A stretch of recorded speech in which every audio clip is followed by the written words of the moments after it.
খেলা চলছে বিশ্বজুড়ে। ফুটবল ক্রিকেট ছাড়াও খেলার রয়েছে এক দীর্ঘ ফর্দ। শুধু ফলাফল নয়, গত আজ আর আগামীর খেলাকে প্রেস বক্স থেকে আমরা দেখতে চাই ভিন্ন চোখে। আর সেই দেখাটাই দেখতে পাবেন এখন মাঠে। সঙ্গে আছি আমি শরীফ রওশন। দেশের জাতীয় খেলা কাবাডি, তবে কাবাডিতে এখন পর্যন্ত কি অর্জন বাংলাদেশের, বিশেষ করে নারী কাবাডিতে কতটুকু এগোলো বাংলাদেশ, সেই বিষয়ে আজ আলোচনার জন্য আমাদের সাথে স্টুডিওতে উপস্থিত রয়েছেন বাংলাদেশ নারী কাবাডি দলের কোচ শাহনাজ পারভিন মালিকা এবং খেলোয়াড় স্মৃতি আক্তার। আপনাদের দুজনকে স্বাগত জানাচ্ছি। আসসালামু আলাইকুম। ধন্যবাদ।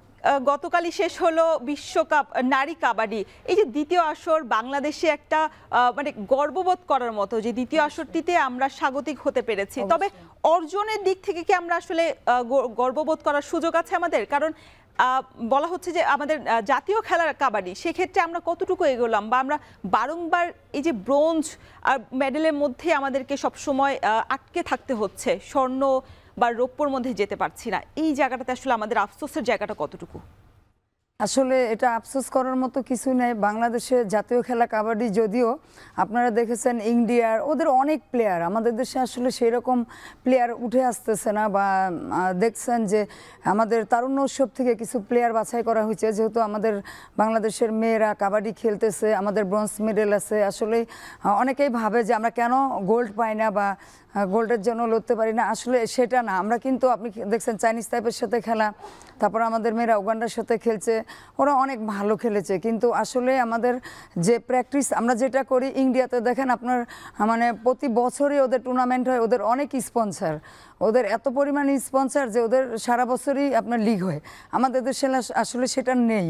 আপনার স্পন্সরশিপকে এগিয়ে আসতে হবে, সরকারকে, যেহেতু এটা জাতীয় খেলা, সরকারকে এগিয়ে আসতে হবে এই কাবাডির জন্য। কাবাডি আমাদের জাতীয় খেলা, কিন্তু স্পন্সর লাগবে, সরকারকে এগিয়ে আসতে হবে, তাহলে হয়তো সামনে আমরা গোল্ডের জন্য ফাইট দিতে পারবো। স্মৃতি আক্তারের কাছে একটু শুনতে চাই, নারী কাবাডি বিশ্বকাপে আপনি একদম শুরু থেকে খেলে এসেছেন, কেমন উপভোগ করলেন, বা প্রতিপক্ষ দলকে আসলে হারানো এবং হারের যে স্মৃতি, সেটা আসলে আপনাকে স্মৃতি কতটুকু কাতর করতে পেরেছে? আসলে আমি প্রথমবারের মতো বিশ্বকাপ খেললাম, মানে দেশের মাটিতে খেলা, অনেক আনন্দ পাইছি খেলে, এবং কি দেশকে একটা পদক দিতে পারছি, শুকর আলহামদুলিল্লাহ, অনেক আনন্দিত হয়েছি। সবাই মিলে খেলছি, টিম একত্র হয়ে যে দেশকে একটা রেজাল্ট দিতে পারছে, তার জন্য অনেক খুশি। আপনি তো মানে সেরা ডিফেন্ডারও হয়েছেন, তাই না? সেরা ডিফেন্ডারের তালিকায় বাংলাদেশ রয়েছে। তবে এই যে বলা হচ্ছিল যে শুরু থেকে যে স্বর্ণ রৌপ্যর মধ্যে আমরা কখনোই কাবাডি বিশ্বকাপ নারী কাবাডি দল যেতে পারি না, বিশেষ করে যখন 2012 সালে ভারতে আমাদের অংশগ্রহণও করেছিলাম, তবে আমরা খেলছি, হ্যাঁ, সেখানে আমরা পঞ্চম স্থান হয়েছি। এবার আমরা একটা পদক নিশ্চিত করতে পেরেছি, তবে আমাদের তৃতীয় স্থান হয়েছে। ইরান আমাদের চতুর্থ স্থান হয়েছে, তবে তারাও কিন্তু ব্রোঞ্জ পদক হয়েছে। আমরা যদি শুরু থেকে একটু বলতে চাই যে আপনাদের একেবারে শুরুর আসরটা শুরু থেকে উগান্ডার সাথে আপনারা বেশ একটা ভালো একটা দাপট দেখেছেন। তবে এই যে আফ্রিকার দেশটার সঙ্গে দাপুটে জয়ের পর আসলে আপনাদের সেই জায়গাটাতে আসলে মানে পরীক্ষা যদি বলি, সেই চ্যালেঞ্জটা কি নেওয়া হয়েছিল কিনা? কারণ উগান্ডা তো খুব বেশি মানে এই খেলার জন্য আসলে ওইভাবে নিজেদেরকে সারা বছর প্রস্তুত করে না, যেটা করে ভারত বা চাইনিজ টাইপ। আমরা যদি একটু ফলাফলটা দেখে নিতে চাই, যে শুরুর দিক থেকে যে ফলাফলটা হয়েছিল, যে উগান্ডার সাথে আপনি ভালো খেলেছেন, তবে 42-22 পয়েন্টের ব্যবধানটা ছিল 20, খুব ভালো ছিল। এবং জার্মানি, বলা হচ্ছিল জার্মানি নিজেদেরকে আসলে খুব বেশি প্রস্তুত করতে পারেনি, এবং আপনারা শুরুর দিক থেকে বলছিলেন যে আপনাদের থেকে কম ফেভারিট আসলে জার্মানি দল। সেই জার্মানি দলটার সাথে আপনি 30 পয়েন্টের ব্যবধানে জিতেছেন। তারপরে ভারতের সাথে আসলে মুখোমুখি হওয়ার পরে আসলে দেখা গেছে যে ব্যবধানটা 25, তবে আপনাদের হারতে হয়েছে। এবং থাইল্যান্ডের সাথে গ্রুপ পর্বে আপনি 9 ব্যবধানে জয় পেয়েছেন। তবে আবার যখন চাইনিজ টাইপের এই গ্রুপের দ্বিতীয় সেকেন্ড হয়ে সেমিফাইনালে গিয়েছেন, তখন আবার 7 পয়েন্টের ব্যবধানে হারতে হয়েছে।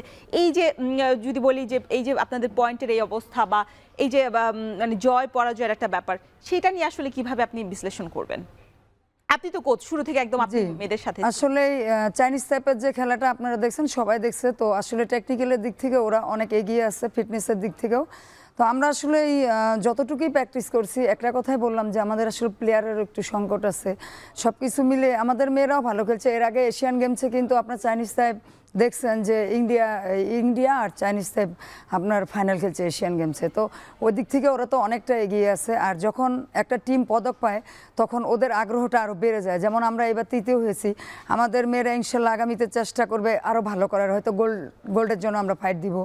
তো এইরকমই আসলে খেলাটা এমন একটা মানে পর্যায়ে চলে যায়, খেলতে খেলতে আসলে কখনো পয়েন্ট আপ হয়, কখনো ডাউন হয়, আপনারা দেখছেন। তো ওইখানে আমাদের যখন টাইম আউট নেওয়া হয়, বলে দেওয়া হয় যে তোমরা এইভাবে খেলো, এইভাবে খেলো, আসলে ওরাও চেষ্টা করে, আসলে না পারলে তো আর কিছু করার নেই।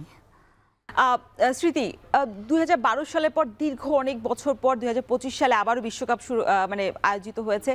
এই যে দীর্ঘদিনের একটা ব্যবধান, এই ব্যবধানের মধ্যে নিজেদের প্রস্তুতি করার বা নিজেদেরকে সেরাতে নিয়ে যাওয়া, আপনি বলছেন যে এইবার আপনি প্রথম খেলেছেন, পরের বার আপনি খেলতে পারবেন কিনা এই যে দীর্ঘদিনের ব্যবধানে, এটাও তো আসলে আপনি নিশ্চিত বলতে পারেন না। সেই ক্ষেত্রে বাংলাদেশের এই জায়গাটাতে যে আফসোস যে তৃতীয় স্থান হয়েছে, ব্রোঞ্জ পদক, স্বর্ণ বা রৌপ্যটা হয়নি, ঘরের মাটিতে যে ফেভারিট হয়ে আমাদের নামার কথা ছিল সেটা কি আমরা নামতে পেরেছিলাম এবার?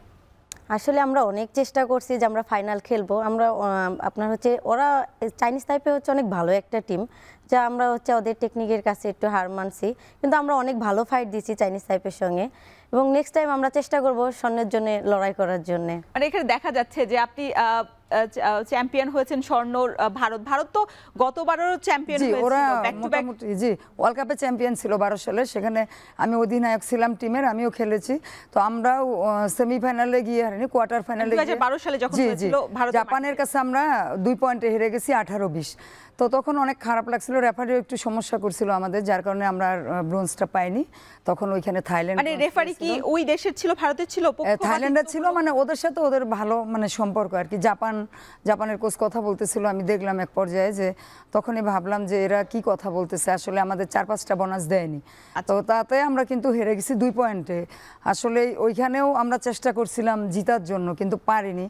যাই হোক, সেখানে ওয়ার্ল্ড কাপটা হয়েছে ভারতে, আমরা খেলছি, ওখানে ভারত চ্যাম্পিয়ন হয়েছে। তারপরে আপনার ইরান রানার আপ হয়েছে, আর থাইল্যান্ড আর আপনার জাপান এর মধ্যে হলো 3য় স্থান। আচ্ছা, সেক্ষেত্রে দেখা যায় যে আমরা বিগত সময়ে আমরা 2005 সালে কিন্তু নারীরা কাবাডিতে আসলে আপনি ছিলেন। আমি আপনাকে বলি, যখন 2005 সালে আমাদের বাংলাদেশ আনসারে, যেহেতু আমি কোচ, বর্তমানেও কোচ, তো সেখানে আমাদের ট্রেনিংটা হয় 28 দিনের একটা ট্রেনিং হয়। সেখানে আমরা 28 দিনের ট্রেনিং করে ইন্ডিয়া হায়দ্রাবাদে যাই খেলতে। আমাদের ক্যাম্পটা হয়েছিল আমাদের আনসার একাডেমিতে।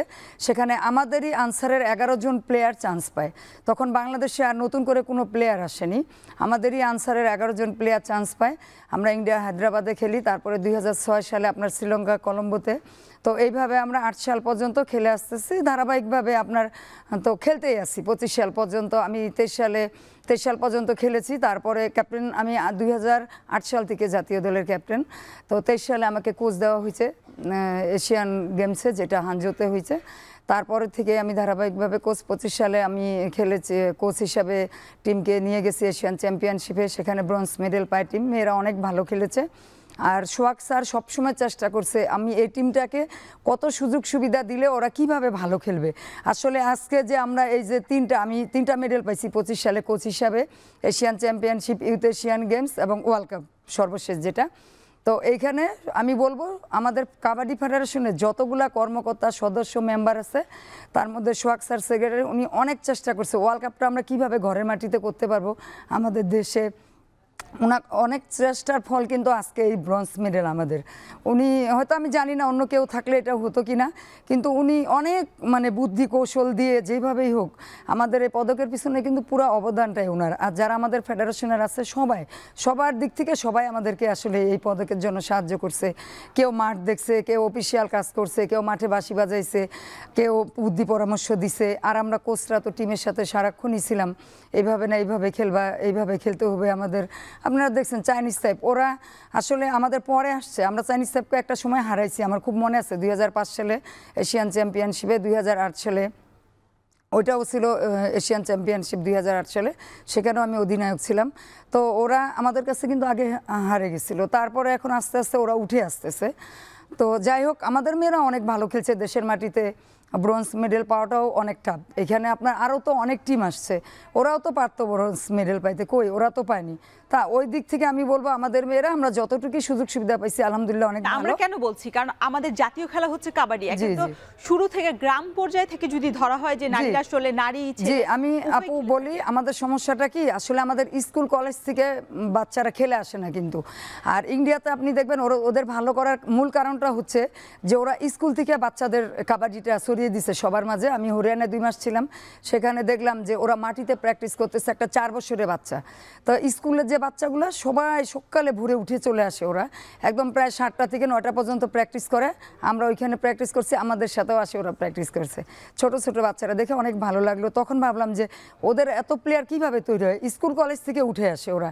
আর আমাদের হয় কি, যেমন ধরেন বাংলাদেশ আনসারে আমরা আছি, বিজিবির 2-3টা মেয়ে আছে, তারপরে পুলিশের কিছু আছে, সব মিলে আমাদের কিন্তু একটা টিম করতে হয়, ন্যাশনাল টিম। আর ওদের যে জেলাগুলো আছে এত ভালো ভালো প্লেয়ার আছে, ওরা কাকে ছেড়ে কাকে নিবে বলেন? 29টা প্রদেশ, সেখানে আমাদের একটা দেশ, এটাও বুঝতে হবে আপনাদের। স্মৃতি আক্তার, মালেকা, শাহনাজ মালেকা তো বলছেন আসলে তিনি বলছেন যে আসলে স্বর্ণ বা রৌপ্য পায়নি, তবে ব্রোঞ্জ পেয়েছে, এটা আসলে অন্য দেশগুলো পায়নি। এটা কি আসলে আপনার কাছে মানে মনে হয় না যে এইবার আমরা একটা পিক পয়েন্ট ছিল, বিকেএসপিতে আপনারা দীর্ঘদিন ধরে নিজেদেরকে আসলে অনুশীলনের মধ্যে রেখেছেন, সেইভাবে আসলে বাংলাদেশ যেহেতু স্বাগতিক, আগেও বলছিলাম যে সেই মাঠের বা সেই স্বাগতিক হওয়ার যে তাদের একটা মানে দাপট, সেই দাপটটা আসলে আমরা বা দর্শকরা আসলে মিস করেছে আসলে মানে যেখানে বাংলাদেশ ভারত দলের একটা মানে প্রত্যাশা থাকে জয়ের ব্যাপারে। আমরাও ছিলাম প্রত্যাশায় যে আমরাও ফাইনাল খেলবো, কারণ আমরা অনেক ভালো খেলছি। আমরা যেভাবে চাইনিজ তাইপে, আমরা 2018 সালে আমরা চাইনিজ তাইপের কাছে কিন্তু হারছি, অনেক পয়েন্টের ব্যবধানে হারছি। সেই চাইনিজ তাইপেরকে আমরা মাত্র 6-7 পয়েন্টের ব্যবধানে হারাইছি। আমরা অনেক আপডেট করছি, ঠিক আছে। মানে বিশ্বকাপে দেখা গেছে অন্য দেশগুলো যেভাবে আসলে পারফরমেন্স করে এগিয়ে যাচ্ছে, সেইভাবে আমরা নারীরা আসলে, বিশেষ করে নারী বলা হচ্ছে যে নারী কাবাডিতে যেভাবে আসলে এগিয়ে গেছে, হ্যাঁ সেটা অবশ্যই একটা প্রশংসনীয়, তবে আরো বেশি এগিয়ে যাওয়া দরকার ছিল, যেহেতু ভারত মানে স্বর্ণ জিতেছে। হ্যাঁ, মানে দেশগুলোর যদি আমরা একটু কার্ডটা দেখে নিতে চাই যে কোন দেশ আসলে কয়টা ব্রোঞ্জ বা সিলভার জিতেছে। তো যেটা বলছিলাম আসলে চাইনিজ তাইপে, আপনি বলছিলেন যে এক সময় আপনি হারাতেন চাইনিজ তাইপে, সেই দলটা আজ আপনাদেরকে ছাড়িয়ে যেতে শুরু করেছে, এইটার আসলে কারণটা কি? এই মানে এইটা কি মনে হয় যে আসলে ওদের শুরু থেকে, কারণ ভারত তো বলছেন যে স্কুল পর্যায় থেকে টুর্নামেন্ট, চাইনিজ তাইপের কারণটা কি?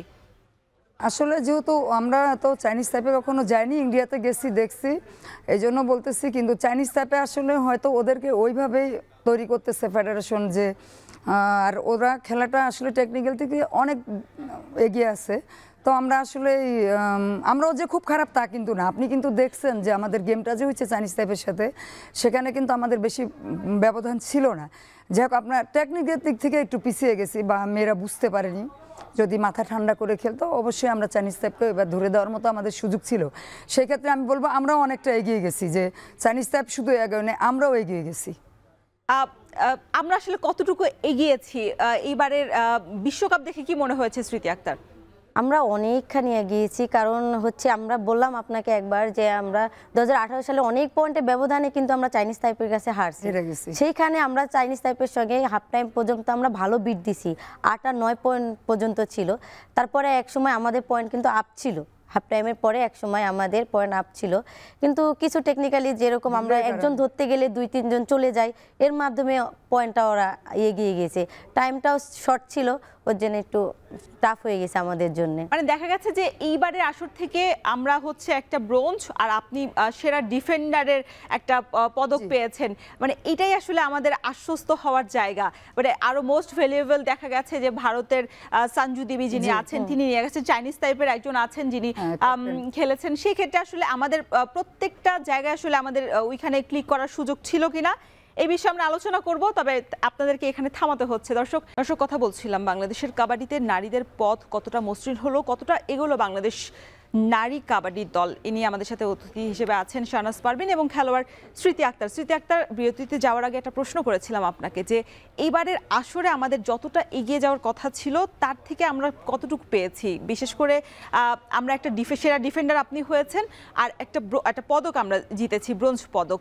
এটাই আসলে কি মানে সেরা কিনা? কারণ আমরা দেখেছি যে মোস্ট ভ্যালুয়েবল প্লেয়ার যেটা আসলে বলা হয় যে বেস্ট ডিমান্ডিং প্লেয়ার, সেটা নিয়ে চলে গেছে ভারত দল। সেই ক্ষেত্রে আসলে ওই জায়গাতে সঞ্জু দেবী আছে এবং সেরা রেডার হিসেবে আছে চাইনিজ তাইপেরই মিমলিন, সেক্ষেত্রে আসলে আমরা এই দুইটা পদে আমরা থাকতে পারতাম কিনা, আমাদের প্লেয়াররা থাকতে পারতো কিনা, স্মৃতি আক্তার থেকে যদি একটু জানতে চাই। আসলে চেষ্টা করলে সবই সম্ভব। এখন আমরা যদি ভালো খেলতাম, ফাইনালে যদি উঠতাম, তাহলে আমাদের এক সাইড একটু উইক ছিল। আমরা ডিফেন্ডার অনেক ভালো করছি, রেডাররা অনেক ভালো করছে, ঠিক আছে। কারণ আমরা বললাম না যে আমরা চাইনিজ টাইপের কাছে হারছি, শুধু টেকনিকের বিষয়টা নিয়ে একটু হারছি। ওরা অনেক স্মুথলি, অনেক ফাস্ট আমরা যদি এর থেকে একটু ভালো করতাম, হয়তো বা এই জায়গাগুলোই আমরাও যেতে পারতাম। মানে একটু ভালো করতাম, সেই ভালোটা আসলে আমরা কবে করব? বা কৌশলের দিক থেকে আমি বলছিলেন যে কৌশলে আপনি আসলে আপনারা কিছু দিক থেকে আসলে পিছিয়ে আছেন, সেই কৌশলটা আমরা কবে সূক্ষ্মভাবে মাঠে বা স্টেডিয়ামে আসলে দেখাতে পারবো? আসলে আমরা কিছু কিছু খেলার মাধ্যমে আমরা কিন্তু অনেক মানে অল্প অল্প ভুল হয়েছে আমাদের, এই ভুলগুলো যদি আমাদের সংশোধন করানো হয় তাহলে ইনশাল্লাহ আমরা অনেক ভালো একটা করব, এই পর্যায়ে যাইতে পারবো। শাহনাজ পারভীন, যেটা বলছিলেন স্মৃতি আক্তার, যে আসলে কিছু কিছু ভুল, সেই ভুল শুধরানোর দায়িত্ব তো আপনি আছেন, দীর্ঘদিন ধরে কাজ করছেন, সেই ভুলটা আসলে কবে শুধরাবে বাংলাদেশ? আসলে আমাদের একটা টাইমিং এর ব্যাপার আছে। যখন আমরা মাঠে নামি, যখন একটা রেডার রেড করে, তখন আমি কোথায় তাকে ধরবো, এটা আমি কোথায় তাকে ক্যাচিং করে রেখে দিতে পারবো। তো আমাদের মধ্যে হয়েছে কি টাইমিং হয়নি, যার কারণে ওরা ভালো খেলছে, অনেক ভালো খেলছে, কিন্তু টাইমিংটা যদি আমাদের ঠিক থাকতো, ওদের মনের সাথে একটা টাইমিং থাকবে রেডারের সাথে, সেই টাইমিংটা ছিল না, যার কারণে ওরা আমাদেরকে টাচ করে চলে গেছে। আবার এমন সময় হয়েছে কি, যখন আমাদের ওদের যে অপোনেন্ট রেডার যে আমাদের কোর্টে হানা দেয়, তখন যদি আমরা টাইমিংটা মানে ও আসছে, আমি এখন পাইছি, ধরিনি, চলে যাচ্ছে, ওই মুহূর্তে ধরে আমরা পয়েন্টটা দিয়ে দিছি। আসলে আমাদের মাথাটা তখন একটু গরম ছিল, যদি একটু ঠান্ডা মাথায় চিন্তা করে আর টাইমিংটা করে, তাহলে আমরা ওদের সাথে জিতে যাইতাম সেদিন। মানে কাবাডি বিশ্বকাপ তো মানে সবচেয়ে বড় আসর বলা যায়, সেক্ষেত্রে প্রস্তুতির জন্য আসলে আমাদের কর্পোরেট লিগ বা ঘরোয়া লিগ যেভাবে হওয়া উচিত সেটা তো আমরা দেখতে পাচ্ছি না, এবং তারা সুযোগও পাচ্ছে না। শুধু প্রস্তুতিতেই তারা ছিলেন, আর অন্যান্য দেশগুলো তারা আসলে লিগ খেলে এসেছে, টুর্নামেন্ট খেলে এসেছে, সিরিজ খেলে এসেছে, আমরা সেই সুযোগটা পাইনি। আমরা দেখছি যে 2023 সালে নারী কর্পোরেট লিগ কাবাডি হয়েছিল, এরপরে কিন্তু আর হয়নি, এবং দেখেছিলাম যে গ্রুপ ছিল, বেশ বড় বড় গ্রুপ ছিল, এবং 6টা দল নিয়ে 10 দিনের একটি লিগ ছিল। সেই লিগে নিশ্চয়ই আপনিও মানে আপনারাও কোচ ছিলেন, এবং বেশ বাংলাদেশে অনেক প্লেয়ারই ছিল, এবং তারা বেশ অর্থের দিক থেকে আর্থিকভাবে যেভাবে আসলে স্বাবলম্বী হওয়ার দরকার ছিল, একটা যাত্রা শুরু হয়েছিল বলা যায় নারী কাবাডির নতুন অধ্যায়। তবে সেই অধ্যায়টা হঠাৎ করে আবার থমকে গেল। এটা আসলে কি মনে হচ্ছে যে ফেডারেশনের খামখেয়ালিপনা কিনা, বা গ্রুপগুলো যেভাবে এগিয়ে এসেছিল? না, আপনাকে আমি বলি যে আসলে আমাদের এই যতগুলো আপনি খেলা চালাবেন, আসলে এখানে অনেক প্রচুর অর্থের প্রয়োজন। তো সেই ক্ষেত্রে যেমন ক্রিকেটের আপনার অর্থের প্রয়োজন, গ্রুপগুলো তো আসলে অর্থের না, যদি টাকা না হয় আপনি টুর্নামেন্টটা শুরু করবেন কিভাবে? যেমন আমরা যে বলতেছেন পিছিয়ে আছি, আসলে এখানে তো আমাদের অর্থ লাগবে, টাকা লাগবে। একটা প্লেয়ারকে তার হাত খরচ আছে, তাকে আপনি রাখবেন, টিমে খেলাবেন, তাকে কিছু দিতে হবে, তার জন্য ট্র্যাক স্যুট, জার্সি সব কিছু দিতে হবে।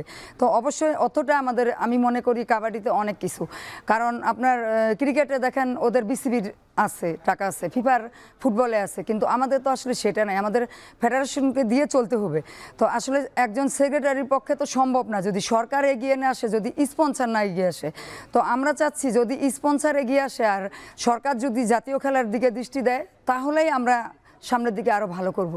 মানে যেগুলো বড় বড় ক্লাবগুলো আছে এবং কর্পোরেট হাউসগুলো আছে, আমরা দেখে আছি এখন বর্তমানে চলছে আসলে বাংলাদেশের ফুটবল, ক্রিকেট আসলে দাপটের সঙ্গে ক্লাবগুলো বেশ তার আগ্রহের সাথে আসলে এগিয়ে এসেছে। তবে কাবাডি, হকি বা অন্য যে ফেডারেশনগুলোতে তারা আসলে সেই লিগটা চালাতে তাদের আগ্রহ দেখা যায় না। সেই জায়গাটাতে আসলে মনে হয় কিনা যে আসলে বাংলাদেশের সফলতার জন্য তাদের আসলে পিছিয়ে যাওয়া, বা তাদেরও তো আসলে একটা আর্থিক উপার্জনের ব্যাপার আছে, সেই জায়গাতে আপনারাও টানতে পারছেন না বা ফেডারেশন আনতে পারছে না? জি, এরকম অবশ্যই আছে, কারণ দেখেন এই যে ওয়ার্ল্ড কাপ হয়ে গেছে আমাদের, তো এখন আবার কবে আমাদেরকে ডাকবে, কবে আবার আমাদের ক্যাম্প হবে, আসলে এটা তো একজন ফেডারেশন ইচ্ছা করলেই পারে না। সে অর্থটা অবশ্যই থাকতে হবে, একটা খেলার জন্য যে বাজেট, সে বাজেটটা তো থাকতে হবে। সেটা কিভাবে আসবে? হয় সরকার দিবে, তা না হয় আপনার স্পন্সর থেকে আসতে হবে। কিন্তু আমাদের দেশে আসলে ইন্ডিয়াতে যেমন ওদের টাটা একা ইচ্ছা করলে 1 কোটি, 2 কোটি, 3 কোটি টাকা দিয়ে দিতে পারে, আমাদের তো আসলে এরকম না। আমি মনে করি যতটুকু বুঝতে পারি যে আসলে একটা টিমকে চালাতে গেলে এখানে আপনার স্পন্সরের অবশ্যই দরকার আছে, সরকারকে অবশ্যই এগিয়ে আসতে হবে, যেহেতু এটা আমাদের জাতীয় খেলা। মানে স্মৃতি আক্তার, আপনি তো কখনো খেলেছেন কিনা নারী কর্পোরেট লিগে? আপনার সেই স্মৃতি নিশ্চয়ই অনেক মানে অনেক দূরে পড়ে গেছে। এই যে সব সময় নিয়মিত লিগগুলো হয় না, বিশেষ করে কর্পোরেট লিগ হলে তো আসলে আর্থিকভাবে স্বাবলম্বী হওয়ার জায়গা, আপনারাও বেশ শক্তিশালী হন। সেই জায়গাটাতে আসলে মনে হয় কিনা যে আসলে ফেডারেশন বা যারা আসলে স্পন্সর তাদের আসলে দায়ভারটা বেশি, কারণ আপনারা নিজেদেরকে আসলে যে কর্পোরেট লিগের কথা বলতেছেন, টেকনো মিডিয়ার ক্যাপ্টেন ছিলাম আমি কর্পোরেট লিগে, ঠিক আছে। আমরা সেকেন্ড প্লেস করছিলাম কর্পোরেট লিগে, হচ্ছে আমরা টেকনো মিডিয়া সেকেন্ড প্লেস করছিল। ওইখানে আমাদের আর্থিক কিছু টাকা দেওয়া হয়েছিল, ভালো মোটামুটি ভালো টাকা দেওয়া হয়েছে। A category, B category, C category করা হয়েছিল। ওইখানে আমরা যাক ভালোভাবেই আমরা হাত খরচটা পাইছি ওইখান থেকে। মানে হাত খরচটা পেয়েছেন, বা একবার তারা ওইটাই প্রথমবার ছিল কর্পোরেট লিগ, এই যে হঠাৎ করে একটা আসলো কর্পোরেট লিগ শুরু হলো, তারপর 10 দিন পর আবার শেষ হয়ে গেল, মানে ধারাবাহিকতা নেই। আসলে আপনার হচ্ছে আপনার যেহেতু আমরা কর্পোরেট লিগ শেষ করে আমরা বাহিনীতে গেলাম, বাহিনীর খেলাগুলো খেলতেছিলাম, তার ভিতরে তো একটা ঝামেলা হইলো যে আপনার হচ্ছে এই তো অনেক কিছু হয়ে গেল দেশে, এর জন্য সব কিছু মিলে স্থগিত হয়ে গেছে। কর্পোরেট লিগ আবার হওয়ার কথা ছিল কিন্তু স্থগিত হয়ে গেছে। এবার হয়তো বা আবার সামনে হবে, এরকম কিছু আশা আছে। মানে আপনারা আসলে কতটা আফসোস করেন যখন দেখেন দেশের বাইরে ভারত দল, চাইনিজ তাইপে, জার্মানি, তারা আসলে বেশ আলোচনার মধ্যে থাকছে লিগগুলো নিয়ে, নিজেদেরকে খেলা ওইভাবে প্রস্তুত করছে, সেই জায়গায় আসলে আপনারা কতটুকু মিস করেন? আসলে আমাদের দেশে কাবাডি খেলবে এরকম মেয়ের সংখ্যা খুবই কম, ঠিক আছে। যদি এরকম যদি স্কুল থেকে যেরকম আমাদের কোচ বলছে যে স্কুল থেকে বা কলেজ থেকে যদি উঠে আসতো, তাহলে হয়তো বা আমরা অনেক ভালো একটা টিম হয়ে দাঁড়াইতাম, ঠিক আছে। আমরা যে খেলবো একটা ম্যাচ খেলতে গেলে একটা ভালো টিম লাগবে, যে আমাদের ভুলগুলো যে আমাদের কোচগুলো ধরাই দিবে যে একটা টিম তুমি খেলতেছো এইভাবে না এইভাবে খেলো, সেভাবে আমাদের ম্যাচ খেলার মতো টিম নাই। আমরা যে ন্যাশনাল টিম, আমরা যে কার সঙ্গে ম্যাচ খেলবো, আমাদের খেলতে গেলে বাইরের দেশে যাইতে হবে খেলতে। এই যে রিসেন্টলি আমরা নেপালে যে খেলে আসলাম 5 ম্যাচে, নারী কাবাডি বিশ্বকাপের আগে এই প্রস্তুতি হিসেবে তো খেলেছি, টেস্ট সিরিজ যেটা খেললাম আমরা 5 ম্যাচের সিরিজ খেলে আসলাম। এরকম আমরা যে দেশে খেলবো, দেশে যে খেলে নিজেকে প্রিপেয়ার করব, এবং সেই আমি একটু ইন্টারাপ্ট করি, সেই অর্থটাও তো এসেছিল এনএসসির থেকে, আমি যদি ভুল না করি, যে আপনারা এশিয়ান চ্যাম্পিয়নশিপে যেই সাফল্য এসেছিল ব্রোঞ্জের, সেই সংবর্ধনা এবং প্রাইজ মানি যেটা, সেইটা মানে আপনাদের টাকা দিয়ে আসলে আপনাদেরকে ওইভাবে করা হচ্ছে, আসলে কিছু করারও নেই। শাহনাজ পারভীন, সেই জায়গাটাতে আমি দেখেছিলাম যে নারী ক্রীড়া কমপ্লেক্সে যখন মিরপুরে আপনারা কাজ করছিলেন, একটা অন্ধকার একটা রুমের মধ্যে খেলোয়াড়দেরকে নিয়ে করা হচ্ছে, এটা আসলে মানসিকভাবেও তো তাদেরকে ওইভাবে এগিয়ে নিতে মানে বাধাগ্রস্ত করে, যে একটা আপনারা নিজেরা নিজেদের ফেডারেশন আসলে ওইভাবে করতে পারছেন না জায়গার সংকটে। এবং দেখা যায় যে বিশেষ করে যখন ইন্টারন্যাশনাল কোনো ম্যাচ হয়, তখনও আসলে ইনডোর যে মিরপুর ইনডোর স্পোর্টস আছে সেখানে গিয়ে যেতে হয়, এবং আপনারা দীর্ঘদিন ধরে নিজেদের বিকেএসপিতে রেখেছেন। বিকেএসপি থেকে আসলে সেই ইয়াটা আছে কিনা কাবাডির? জি, ওখানকার পরিবেশটা অনেক ভালো, বিকেএসপির পরিবেশটা অনেক ভালো, খারাপ না। ওইখানকার পরিবেশটা আমার কাছে খুব ভালো লাগছে। আমরা আরো কথা বলবো, না কথা বলছিলাম নারী কাবাডি নিয়ে। দেশে নারী কাবাডি আসলে কতটুকু এগোলো, কি পথ আসলে মসৃণ করতে কি কি প্রয়োজন, সবকিছু মিলিয়ে আসলে কোচ শাহনাজ পারভীন আছেন এবং খেলোয়াড় স্মৃতি আক্তার আছেন। শাহনাজ পারভীন, আপনার কাছে একটু প্রশ্ন করতে চাই, আপনি তো দীর্ঘ সময় খেলেছেন নারী কাবাডি দলে, সেই ক্ষেত্রে আপনি ইনডোরও খেলেছেন, বিচ কাবাডিতেও খেলেছেন, সেই কাবাডিটা এখন আর আমরা দেখতে পারি না, মানে সেটার কারণটা কি? বিচ কাবাডিতেও তো আমাদের পদক অর্জনের অনেক বেশি মানে সৌভাগ্য মানে ছিল আর কি, সম্ভাবনাও ছিল। জি, তো আমি আপনাকে বলতে চাই, আমি 2012 সালে চীনের হাইয়াংয়ে বিচ গেমস খেলেছি, সেখানে আমাদের ব্রোঞ্জ মেডেল আছে। তারপরে 2010 সালে ওমানের মাস্কাটে হয় বিচ গেমস, সেখানেও আমাদের ব্রোঞ্জ মেডেল আছে। তারপরে 2011 সালে শ্রীলঙ্কার হাম্বাম টোটায়, সেখানেও আমাদের ব্রোঞ্জ মেডেল, এবং থাইল্যান্ডের ফুকেটে আমাদের বিচ গেমস হয়েছিল, তো সেখানে আমরা 1 পয়েন্টে শ্রীলঙ্কার সাথে হেরে গেছি, সেখানে মেডেল পাইনি। তো আমার লাইফে আমি 4টা বিচ গেমস খেলেছি, 3টাতে ইন্টারন্যাশনাল পদক আছে, এবং আমি 4টাতেই ক্যাপ্টেন ছিলাম জাতীয় দলের। তো আসলে বিচ গেমস শুনতেছি হয়তো হবে যেটা ইন্টারন্যাশনাল, আসলে এটা তো ওনারাই করে। আর 2015 সালে আমাদের বাংলাদেশে কক্সবাজারে অনেক সুন্দর, অনেক জাঁকজমকপূর্ণ একটা বিচ গেমস হয়েছিল, সেখানে আমরা বাংলাদেশ আনসার চ্যাম্পিয়ন হয়েছি। তো আমার ওই বিচ গেমসটা খুবই ভালো লাগছে, যেটা বিদেশে খেলছি তার থেকেও সুন্দর আয়োজন করছিল বাংলাদেশ কাবাডি ফেডারেশন, যেটা আমাদের 15 সালে আমাদের কক্সবাজারে হয়েছিল। অনেক টাকা খরচ করে ওরা অনেক জাঁকজমক করেই মানে বিচ গেমসটা হয়েছে, যেটা বাইরে আমরা এতগুলো জায়গায় খেলছি আসলে এত আনন্দ পাইনি যেটা আপনি বাংলাদেশে তো খেলেছেন এবং আনন্দও পেয়েছেন বিচ গেমস থেকে, তবে যারা এখন ভবিষ্যৎ প্রজন্ম বা যারা এখন বর্তমান দলে আছেন, স্মৃতি আক্তারও আছেন সেই দলে, আপনারা তো কখনো এই বিচ গেমসের সাথে পরিচিত না, যদিও আসলে শুনেছেন হয়তো, তবে কখনো ইন্টারন্যাশনাল বিচ গেমস খেলি নাই, যেটা বাংলাদেশে হয়েছে ওটা খেলছি আর কি। আচ্ছা, সেক্ষেত্রে ইন্টারন্যাশনাল ফ্লেভার নেওয়ার মতো আমাদের কি সেই মানে সামর্থ্য আমাদের তৈরি হয়েছে কিনা, যেহেতু খুব বেশি মানে অর্থ এটার প্রয়োজনে লাগে না, একটা বিচ হলেই হয়ে যায়, সেই জায়গাতে আমরা আসলে প্রস্তুত কিনা যদি হঠাৎ করে বিচ গেমস শুরু হয়ে যায় ইন্টারন্যাশনালি ভাবে?